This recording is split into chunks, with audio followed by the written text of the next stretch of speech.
আমি আজকে সেট চ্যাপ্টারটা শুরু করছি। এটা একদমই একটা নতুন আইডিয়া তোমাদের কাছে। এই বিষয়টা আগে কখনো করোনি, তাই আমি খুব অল্প অল্প করে পড়াচ্ছি। প্রথম দিন আমি যে অংশটুকুর থিওরি পড়াবো ঠিক সেই অংশটুকুরই অঙ্ক করাবো।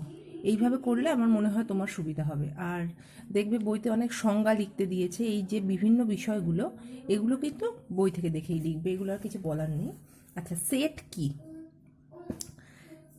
আমরা ধরো নর্মালি বলে থাকি এটার একটা এই কতগুলো নাম্বারের সেট।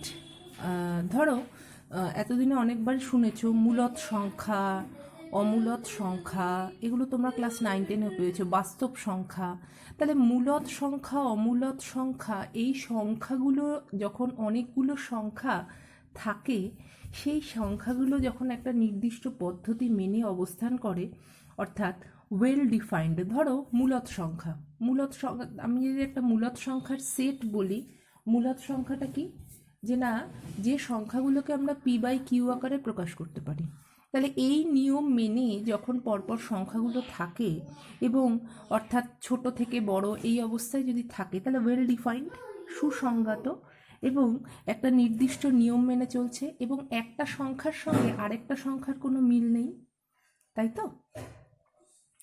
এই যে বিষয়টা, এইটাকে আমরা যখন প্রকাশ করি সেটাকে আমরা বলতে পারি সেট। যেমন ধরো খুব সাধারণ উদাহরণ যদি দেই, ভারতের নদী, ভারতের নদী, এর মধ্যে ভারতবর্ষের সমস্ত নদী পড়ছে, ঠিক আছে? তাহলে ভারতবর্ষের নদী, যদি আমি শুধু এই কথাটুকু বলি ভারতবর্ষের নদী, তাহলে অনেক নদীর নাম আসলো। এবার সেই নদীকে কোনো সুসংজ্ঞাত হলো না, অর্থাৎ কি আমি দৈর্ঘ্য অনুযায়ী লিখছি, শুধুমাত্র ভারতবর্ষের নদী, এবং কমা কমা দিয়ে লিখে গেলাম। এইবার যদি আমি এটাকে স্পেসিফাই করে দিই ভারতবর্ষের পূর্ব বাহিনী নদী, তাহলে নদীর সংখ্যা একটু কমে গেল, তাই তো? এবার যদি বলি ভারতবর্ষের পশ্চিম বাহিনী নদী, তাহলে আবার একটু নদীর সংখ্যা কমে গেল। এবার যদি দৈর্ঘ্য অনুসারে ভারতবর্ষের নদীর দৈর্ঘ্য অনুসারে ছোট থেকে বড় হিসেবে ভারতবর্ষের নদীগুলোকে সাজালাম, তাহলে কি দেখো এটা অনেক বেশি ডিফাইন্ড হলো, সুসংজ্ঞাত, অর্থাৎ কিভাবে নদীগুলোর নাম আসছে আমরা বুঝতে পারছি। এইবার একটা নদীর সাথে স্বাভাবিকভাবেই আর একটা নদীর মিল নেই। এইভাবে যখন আমরা কোনো বিষয়কে প্রকাশ করি, তখন তাকে আমরা বলি হচ্ছে সেট। সেটের মূল বিষয় হচ্ছে যখন বিষয়টাকে প্রকাশ করা হবে তখন সেটাকে এরকম সেকেন্ড ব্র্যাকেটের মধ্যে রাখা হয়, এবং প্রত্যেকটা পদের মধ্যে এরকম একটা কমা থাকে। যেমন ধরো ভারতের নদী, তার পদগুলো কি? ভারতের বিভিন্ন নদীর নামগুলো, গঙ্গা, যমুনা, তারপরে গোদাবরী, কৃষ্ণা, কাবেরী, এইভাবে কমা দিয়ে দিয়ে আমি লিখে যাচ্ছি। তাহলে এইভাবে হচ্ছে আমরা সেটের পদগুলোকে প্রকাশ করি, বা এগুলোকে বলে সেটের পদ বা সেটের এলিমেন্ট। এইবার কোনো একটা এলিমেন্ট, কোনো একটা পদ যদি সেটের অন্তর্গত হয়, তাকে আমরা কিভাবে দেখাই? ধরো এক্স একটা সেট এর যদি অন্তর্গত হয়, তাকে আমরা দেখাই এইভাবে, এটাকে বলে belongs to, x belongs to A. এবার যদি সেটের অন্তর্গত না হয় তাহলে এরকমভাবে কেটে দিলাম, তাহলে এক্স নট বিলংস টু এ। ঠিক আছে, এই পর্যন্ত বুঝতে পারলে? এইবারে দেখো সেটের কিভাবে আমরা সেটকে প্রকাশ করব। সেটকে আমরা দুভাবে প্রকাশ করতে পারি। একটা হচ্ছে কমা কমা দিয়ে যেরকমভাবে লিখলাম, ধরো মূলদ সংখ্যার সেট, মূলদ সংখ্যার সেটগুলি লেখো, একটা মূলদ সংখ্যার সেট লেখো, কিংবা একটা যুগ্ম সংখ্যার সেট, 2 থেকে 10-এর মধ্যে যুগ্ম সংখ্যার সেট আমরা কমা কমা দিয়ে লিখে গেলাম। বা স্বাভাবিক সংখ্যার সেট n, আমরা কিভাবে লিখবো? 1 2 3, এইভাবে চলতে থাকবে। এইভাবে আমরা এই সেটগুলোকে প্রকাশ করতে পারি। এবার যেটা বিশেষ প্রয়োজন হয় আমাদের ভীষণভাবে, আমি বলার সময় দেখবে কিছু কিছু সময় থেমে গেলাম, সেইটা মাথায় রেখে, এটাকে বলা হচ্ছে প্রপার্টি বেসড বা ধর্মভিত্তিক। অর্থাৎ যখন ধরো আমি একটা সেট প্রকাশ করছি, যেখানে পাশে আমি এইভাবে লিখে দিচ্ছি, ধরো একটা সেট হচ্ছে B of x. B of x মানে ওর টার্মগুলো হচ্ছে এক্স এর বিভিন্ন রূপ। তাহলে এক্স সাচ দ্যাট বিএক্স, তার মানে এক্স হচ্ছে এই বিএক্স, বা এটাকে স্মল দিয়ে প্রকাশ করতে হয়, সরি, সাচ দ্যাট বিএক্স কীভাবে লিখব, যেখানে বিএক্সটা কীরকম হতে পারে, যেমন ধরো যেখানে কীরকম হতে পারে, যেখানে এক্সটা হচ্ছে 1 থেকে 5-এর মধ্যে পূর্ণ সংখ্যা, 1-এর থেকে ছোট, 1-এর থেকে বড় কিন্তু 5-এর থেকে ছোট পূর্ণ সংখ্যা, আমরা এইভাবে লিখতে পারি। ঠিক আছে, তাহলে পদগুলো এই সেটে কি হবে, 1-এর থেকে ছোট, 1-এর থেকে বড় কিন্তু 5-এর থেকে ছোট, তার মানে 2, 3, 4 পূর্ণ সংখ্যা, এছাড়া তো আর কেউ নেই। এইভাবে যখন বিভিন্ন ধর্মের ভিত্তিতে আমরা প্রকাশ করি, এইভাবে যখন লিখি, তাকে আমরা বলি হচ্ছে ধর্মভিত্তিক। অর্থাৎ এবার চাইলে এই রেঞ্জটাকে আমি কমা দিয়েও তো প্রকাশ করতে পারি।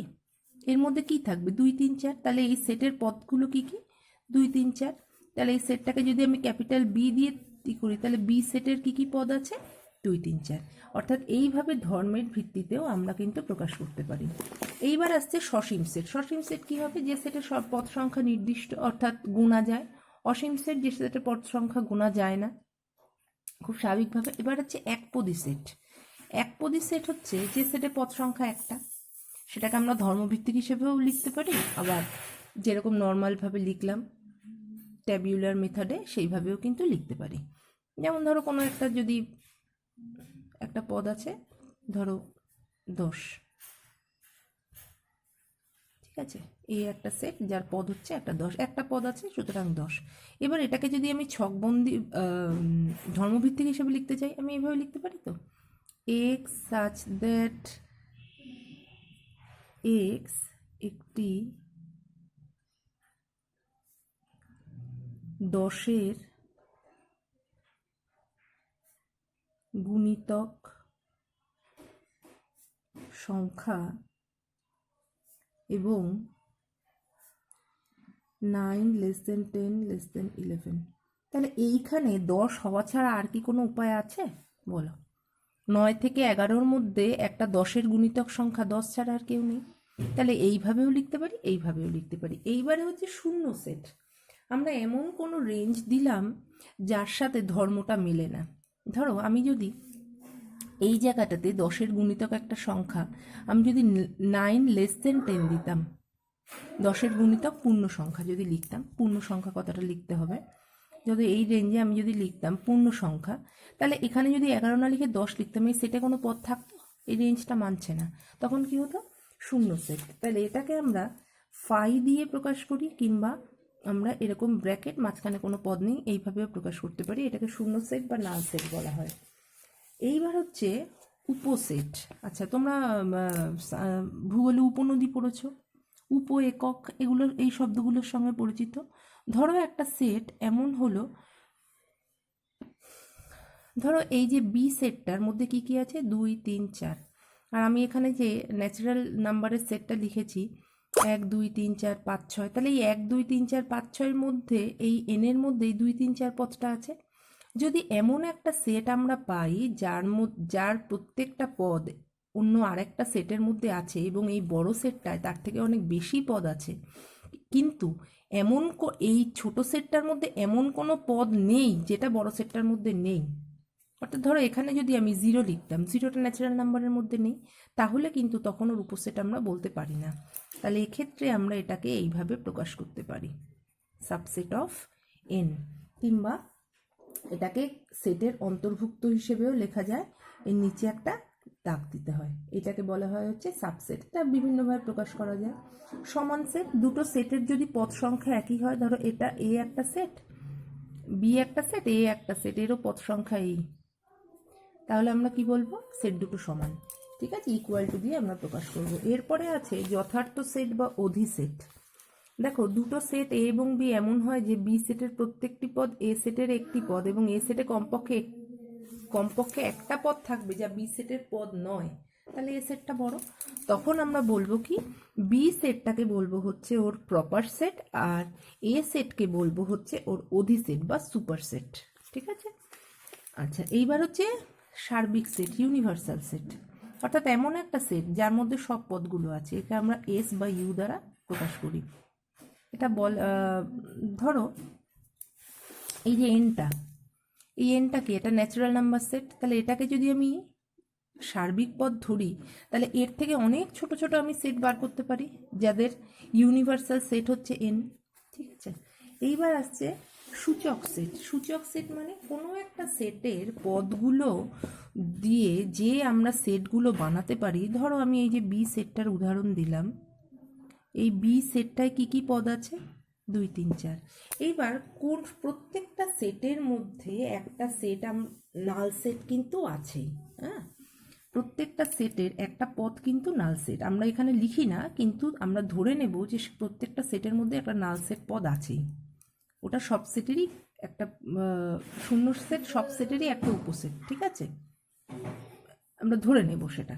তাহলে আমরা এই এই পদগুলো দিয়ে আমরা কি কি সেট বানাতে পারি? একটা হচ্ছে ফাই, এর একটা সেট হতে পারে।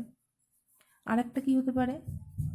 2, এই একটা সেট, এক পদী সেট হতে পারে, তাই তো? পুরোটা। তাহলে প্রথমে আমরা কি করতে পারি না, প্রথমে দেখো একটা করে পদ নিতে পারি, 2 3 4।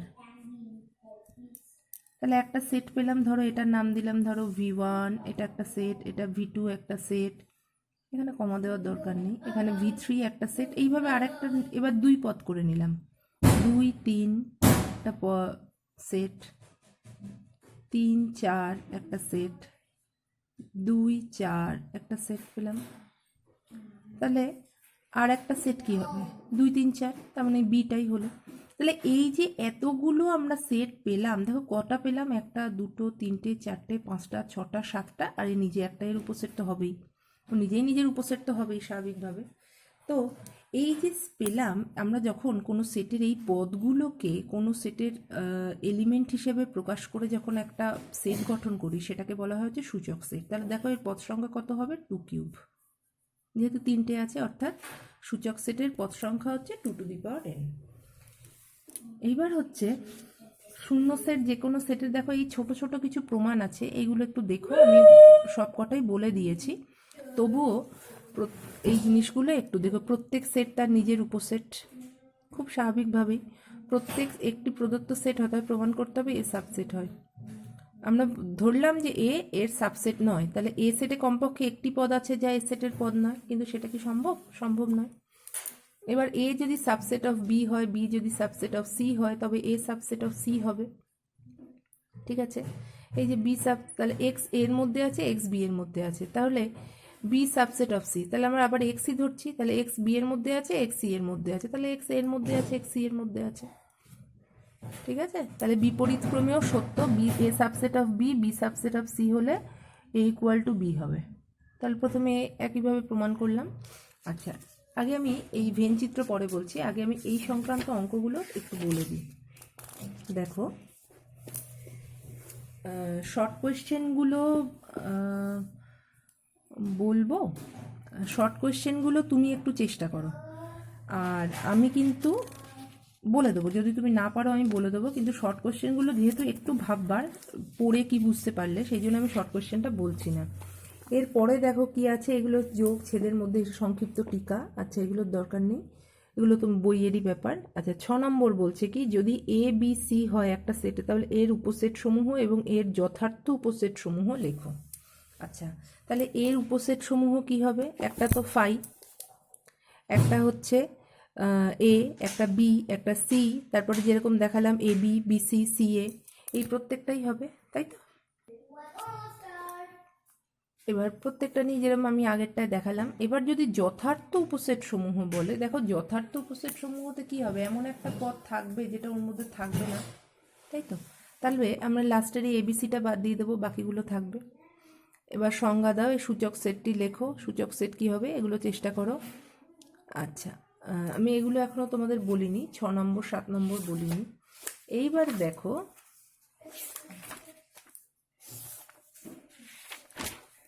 এইবার যেটা আসছে, দুটো সেটের যোগ। ধরো যখন আমরা যোগ করি, সাধারণ ব্যাপার, তোমরা এগুলো নিচু ক্লাসে অঙ্কগুলো করেছো, তখন এই ধারণাটা ছিল না। ধরো যে দুটো সেট, আমার কাছে 5টা লজেন্স আছে, আরেকজনের কাছে 10টা লজেন্স আছে, তাহলে মোট কত? 10 + 5 15। এই যে চিন্তা ভাবনাটা, এটা যখন আমরা সেটের ক্ষেত্রে প্রয়োগ করি তখন তো আমরা প্লাস সাইন দিয়ে প্রয়োগ করি না। তখন আমরা কি করি? তখন আমরা যে সাইনটা প্রয়োগ করি সেটাকে হচ্ছে, এটা বলে ইউ, অর্থাৎ ইউনিয়ন। অর্থাৎ ইউনিয়ন মানে কি? সবাই এক জায়গায় হওয়া। তাহলে এ ইউনিয়ন বি মানে হচ্ছে এর পদগুলো আসলো, এর সাথে বি এর পদগুলো আসলো, মিলে যে সেটটা হলো সেটাকে আমরা বলি হচ্ছে এ ইউনিয়ন বি। যেমন দেখো এখানে কি দেখিয়েছে, এক্স, এই যে সাইনটা, এই যে নিচের দিকে যে সাইনটা, এইটাকে বলে অথবা। ঠিক আছে, এই সাইনটা হচ্ছে অথবা, এই যে ভিটা নিচে, ভি যখন, আর যদি এটা ওপরের দিকে হয় সেটা হচ্ছে এবং। অথবা আর এবং এর মধ্যে পার্থক্য আছে নিশ্চয়ই, এর মধ্যেও হতে পারে কিংবা ওর মধ্যেও হতে পারে, তখন আমরা অথবা ইউজ করি। দেখো এখানে কি দিয়েছে, x belongs to A or x belongs to B, সে দুজনের মধ্যেই থাকতে পারে, কিন্তু এ ইউনিয়ন বি এর মধ্যে আছে। যেমন ধরো এই যে একটা পদ দিয়ে উদাহরণ দিয়েছে, তাহলে কি হচ্ছে, এই যে যখন এ ইউনিয়ন বি এর মধ্যে লিখছে তখন এই সব কটা পদ আসলো, তাই তো? এর ওপর কমনগুলো বাদ দিয়ে, যে কটা কমন আছে কমনগুলো বাদ দিয়ে আনকমনগুলো নিয়ে পুরো সেটটা তৈরি হলো। এটুকু আশা করি বুঝতে পারলে। এবার যখন রেঞ্জ দিয়ে বলছে, ধরো 0 থেকে 3 এর মধ্যে, 1 থেকে 5 এর মধ্যে, ইউনিয়ন তাহলে কি হবে? 0 থেকে 5 এর মধ্যে, 0 laser equal to x, less than 5। এখানে কি ইকুয়াল টু ছিল? ছিল না, তাই লেস দেন 5 হলো। এবার যদি দুটো সেটের মধ্যে আমরা কমন জিনিস নিতে চাই, ধরো দুটো কমনটাকে আমরা, কমন জিনিস যদি বার করতে যাই, যেমন ধরো লসাগু গসাগু আমরা যখন করতাম, লসাগুর ক্ষেত্রে আমরা কি করতাম, দুটো নাম্বারের মধ্যে কমন, এই কমন যে বিষয়টা সেটাকে বলে হচ্ছে ইন্টারসেকশন। ঠিক আছে, সেটাকে আমরা এই উল্টো ইউ দিয়ে চিহ্নিত করি। অর্থাৎ দুটো সেটের মধ্যে ধরো, তাহলে এই ইন্টারসেকশন যখন হচ্ছে দুটো সেটের মধ্যে, তাহলে এই দুটো সেটের মাঝখানে যদি এই চিহ্নটা থাকে, তখন আমরা কি করব, এদের দুজনের মধ্যে কমন পদগুলোকে ধরব। এবার কমন পদগুলো কি হতে পারে?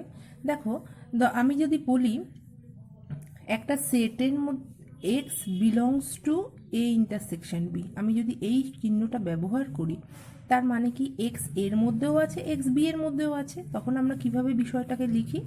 আমরা লিখি এইভাবে, যে x belongs to A and, এটা অ্যান্ড চিহ্ন, এক্স বিলংস টু বি।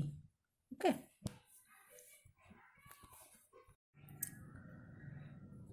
আচ্ছা এবারে দেখো, তাহলে ইউনিয়ন আর ইন্টারসেকশন এই দুটো বুঝতে পারলে, অর্থাৎ ছেদ আর যোগ, এই দুটো বুঝতে পারলে।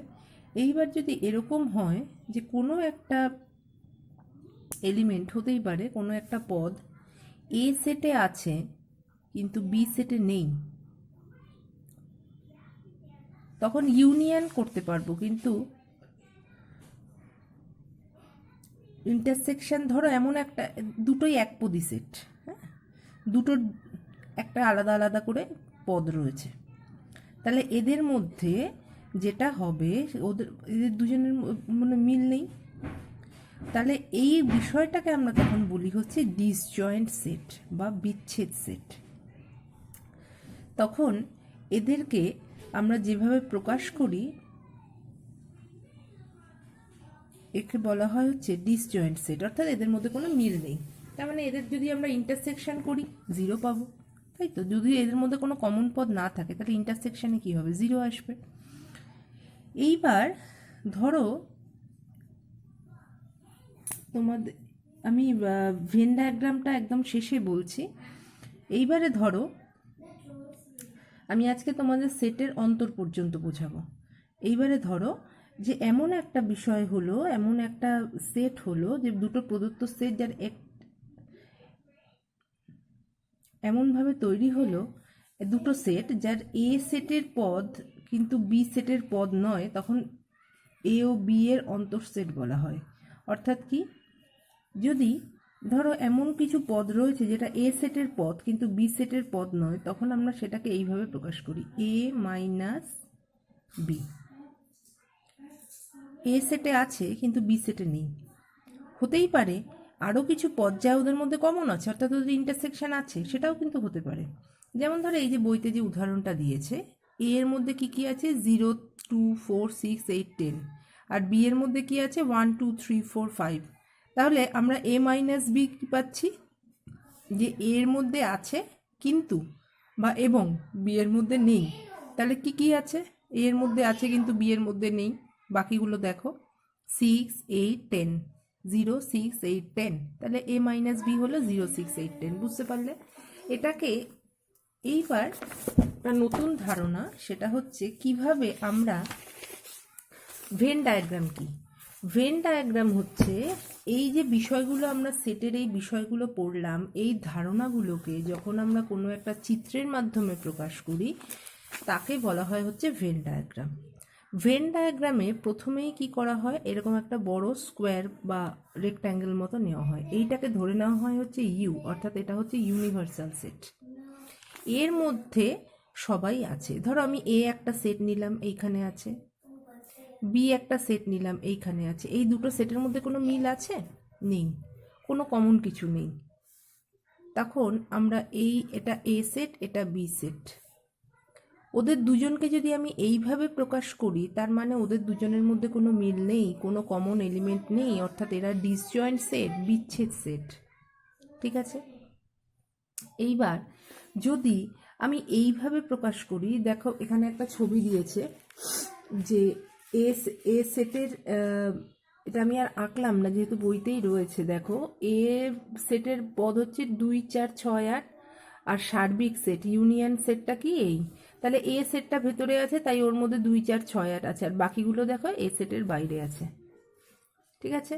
আবার দেখো এ সেটটাকে তাই এইভাবে এঁকেছে। ঠিক আছে? এটা বুঝতে পারলে সেট কিভাবে ভেনচিত্রে প্রকাশ করতে হয়।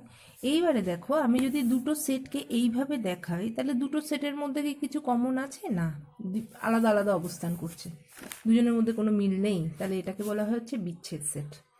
এইবার ধরো দুটো আলাদা আলাদা সেট যাকে আমি এইভাবে এইভাবে লিখলাম, এইখানে একটা সেট আছে, এইখানে একটা সেট আছে, বা ধরো এরা দুজন দুজনকে ছেদ করেছে, এরকম দুটো সেট, দুটো বৃত্ত দুজন দুজনকে ছেদ করেছে। তাহলে যখনই ছেদ করে আমরা জানি কি হয়, তাদের মধ্যে কিছু কমন থাকে, থাকতেও পারে নাও থাকতে পারে, সে আমি জানি না। তাহলে এই পুরোটা নিয়ে এই দুটো সেট যখন পরস্পরকে স্পর্শ করেছে বা ছেদ করেছে তখন যে চিত্রটা আমরা পাচ্ছি এটা হচ্ছে এই ইউনিয়ন বি, এই দুজন মিলে একটা নতুন সেট তৈরি হয়ে গেল। ঠিক আছে? এইবারে ধরো দুটো সেট, তারা দুটো সেটের যদি আমি ইন্টারসেকশন বোঝাই বা কি বলছে, যদি আমরা ছেদ বোঝাই, ছেদ মানে কি দুজনের মধ্যে যেটা কমন, তাহলে আমি কোন অংশটা বোঝাচ্ছি, আমি শুধু এই অংশটুকু বোঝাচ্ছি, তাই তো, বাকি তো আমি নিচ্ছি না।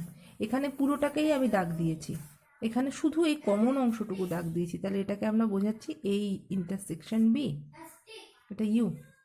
ঠিক আছে? এইবারে যদি আমাকে ছেদ বোঝাতে হয় এ মাইনাস বি, এ মাইনাস বি আমরা কি পড়লাম, এতে আছে কিন্তু বিতে নেই, তাহলে বিতে নেই মানে এই কমন অংশটাতেও নেই, তাই তো, যদি কমন অংশটাতে থাকতো তাহলে তো বিতেও থাকতো, তাই এই অংশটা হচ্ছে এ মাইনাস বি। আশা করি এইটুকু বুঝতে পারলে। আচ্ছা, এই সংক্রান্ত যে অঙ্কগুলো আছে দেখো এইখানে, এইগুলো তুমি নিজে চেষ্টা করো।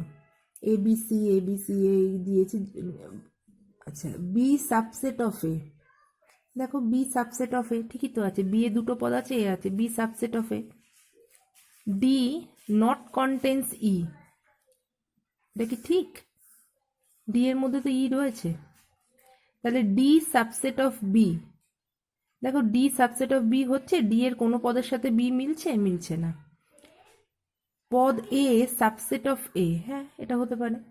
তাহলে এইভাবে তুমি চেষ্টা করো, এই সাত সাত দরকার নেই, এখানে 6 পর্যন্ত চেষ্টা করো, বাকিগুলো দরকার নেই। বিচ্ছেদ সেট আমি যেটুকু পড়িয়েছি সেটুকু, বাকি এগুলো আমি এখনো বলিনি। ঠিক আছে?